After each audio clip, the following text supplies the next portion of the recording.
showing an incorrect time because it's just turned on, it'll get its time from the Wear Fit app once we pair the watch or the band directly to the app.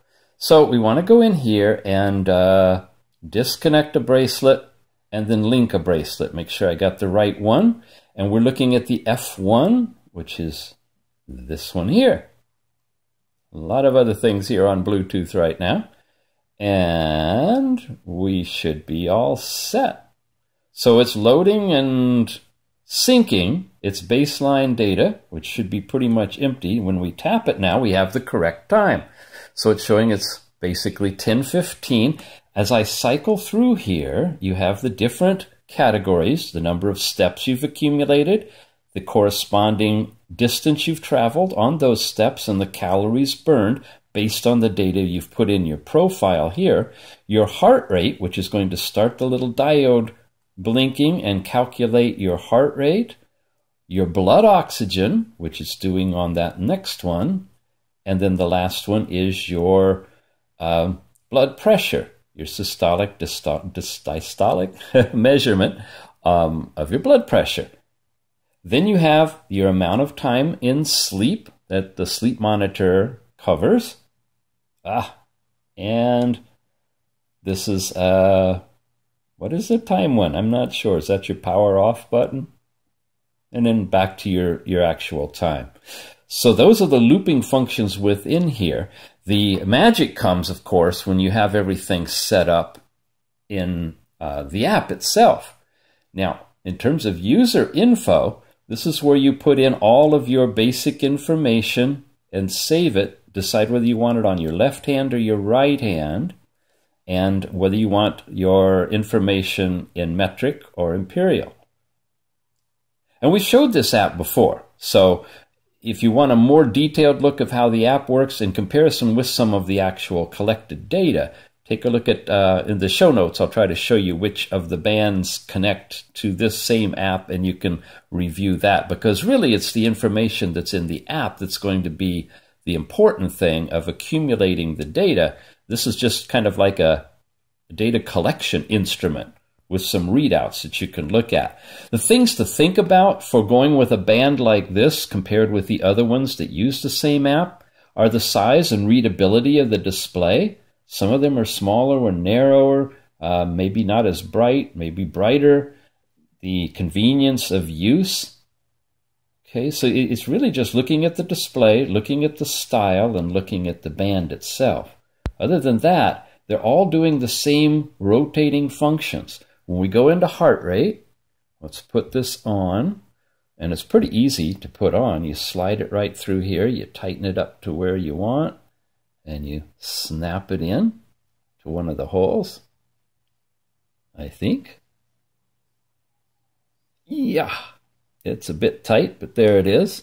Okay, so it's doing an on-the-fly heart rate reading for me. And again, it's getting that data by shining those diodes into my arm and monitoring the change in the pulse that's going through the capillaries.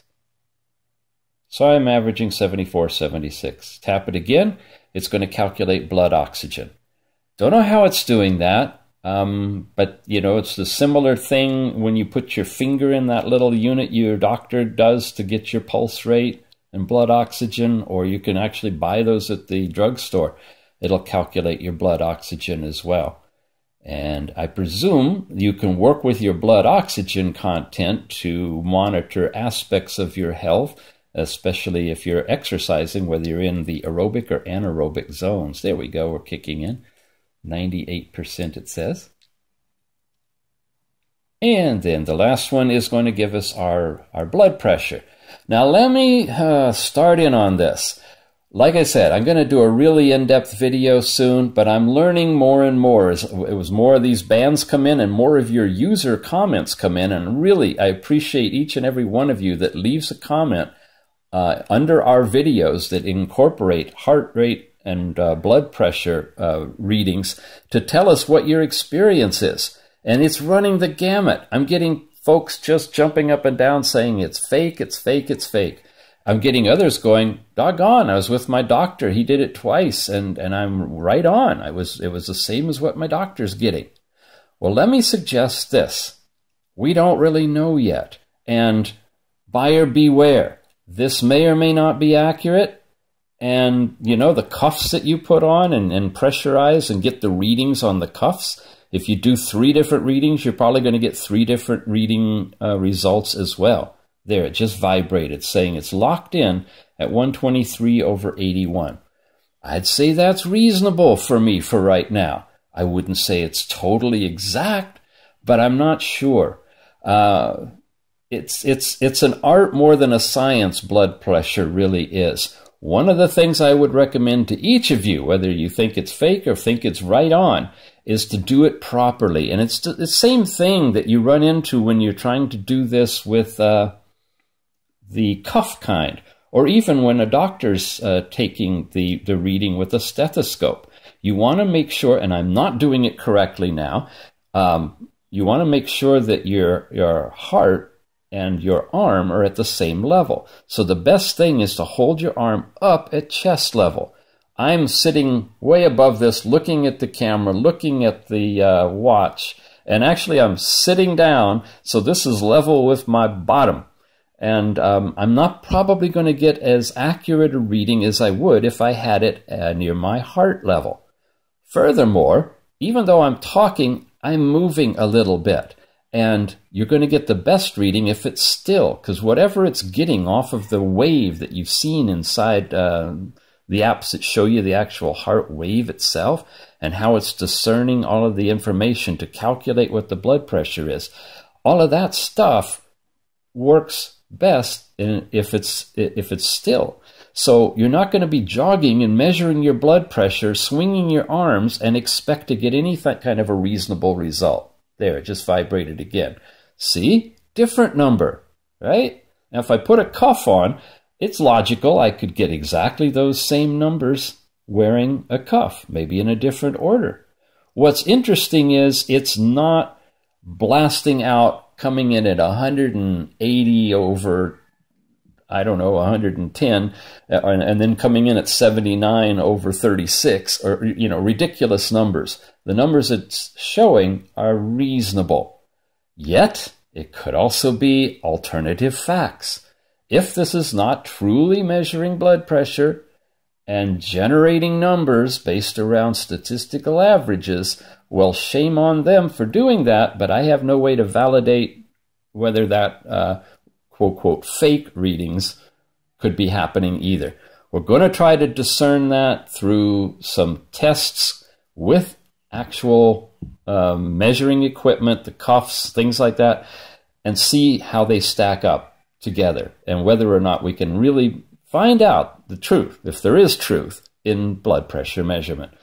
But for now, if you're interested in this one or any of them, use it with a grain of salt, and always, there you go, it beeped again, always rely on the medical profession's reading that they give you as your accurate blood pressure. Okay? Okay, so in this, you can set up your user information, whatever you want, your birth date, your height, weight, all of that, and then you can, of course, save that information. You can get your weekly health synopsis after you've worn the device for a long time, and it will calculate all of the data in here and present it to you in a health summary. You can shake to take a photograph, which is kind of bizarre. You press this, and it's going to open up the camera on your phone, and then you can see here you have a little icon, and at this point I'm off camera going to shake my wrist violently, and there you see it just suddenly froze and took a picture. That's what that does. It lets you take a selfie with this app, which is, I guess, kind of cool. You can put in a run. Now this will actually compute or gather the GPS data from your GPS module on your phone. And when you start the run, it's going to bring up a map of your location, and it will calculate your steps and all of those things actually on the phone. You're not using the watch for anything other than feeding the heart rate information, because all the other stuff is done through the phone itself, which is kind of nice. You can actually use this independent. If you're not after the heart rate information, you can use this app by itself without even buying the bracelet. The app is free, and play with the run thing. It's kind of nice. Device management lets you do all the things like setting up the reminders that you want. If you want it to vibrate when you get a call or a text message, the anti-lost reminder if you're separated from your phone, all these other things. In setting up a do not disturb zone of when it's not going to mess with you, so it's not vibrating in the middle of the night, that kind of stuff. The lift wrist to activate the bracelet lets you turn it, and it'll turn the time on. They always don't do that for me. Shucks. Okay, I'm going to turn it off, and then I'm going to turn it on. Then the hourly readings, so it'll automatically take a reading when you're wearing the bracelet every hour and accumulate those results for you. Maybe I shook it too hard. There, finally. It'll come up to the time, and of course you just simply tap to go to any of the measurements that you want. And then you can check for a firmware update to see if there's any. Version 3.0 is the current one. All right, it's not accepting that. Some of these units are tied in through the server system for update. Some of them aren't, and there's so many out on the market now that are tying in with the same app concept. So some will work, some won't for that. But that's pretty much it in a nutshell. I just gave it a trickle charge to get it going, so we're almost out of power on it. This is where you will actually see your daily reading information, and you can go into any one of these, like here, and I can do a single reading, and it tells you where you want to put the band, a little bit above your wrist itself. You say, I know, and it'll start doing the reading. I guess it should be up here. See, there really is something to the accuracy to make sure that you're actually using the device properly. So having it in the right place, having your arm in the right position is pretty important if you want to have reliable data, as with anything. And that applies to this too. And that's not just the heart rate on this advanced band that does blood pressure as well. It's the heart rate on a basic smartwatch. All of them are coming with heart rate monitors on them. And honestly, the best way to take your heart rate is to stop moving, is to hold it at heart level, and stay still until you get a solid reading. And there you go. I got 75. Now, you can also go into the real-time reading, and I believe it's doing it. There you go. It's starting over again. And it'll calculate and present a real-time reading for you. What it does not do, and it would only take an update to the app, which I would love to see, is to create boundaries so that it could beep the bracelet if you exceeded an upper threshold or went below a lower threshold. That would be an awesome evolution for this app to give you, even if it's not 100% accurate, at least ballpark, if it's bouncing between 135 and 150 and your threshold is somewhere around 135, 140, it would let you know when you're starting to go anaerobic or beyond what your threshold should be for your age and weight and all that stuff. That would be really nice. And I'm hoping that eventually that update will come, and then all of these devices, at least for the heart rate part, could be used in a real training scenario.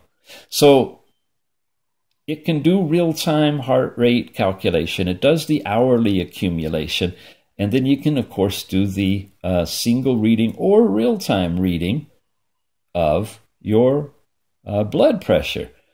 And again, it's telling you that business about keeping it at this location, but I'm suggesting beyond that, you want to A, be still, and B, have it at your heart level if you're going to try to get an accurate blood pressure reading. All right, you have been watching Smartwatch Ticks. This is a review of a rooster. I know. I can't help it. It's spring.